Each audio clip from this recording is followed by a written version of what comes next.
what makes something an artifact and what gives an artifact its true value. Historical significance, cultural heritage, personal story, like all these things, tragedy included, gives an artifact, significant value.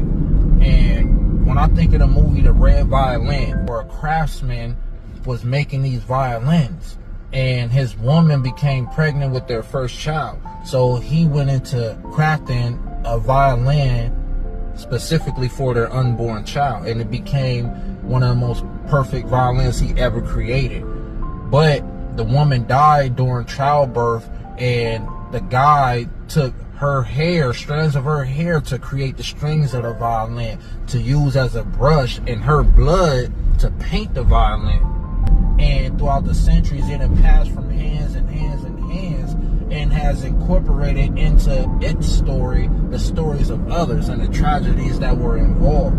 And centuries later, it was sold at an auction for a couple $1 million, this one violin. And I say all that to say, what makes something an artifact is when man put his hands on something to create something, it becomes artificial. Gives an artifact its value is just what I said, the stories, the historical significance, and the cultural heritage. So when I think about this artifact that was created by Joy Osaka Liu, this has my personal story embedded in it. It has my historical significance and a greater cultural heritage that I'm tied to. And it has extreme value. If a gold bar is just a gold bar, it's an object.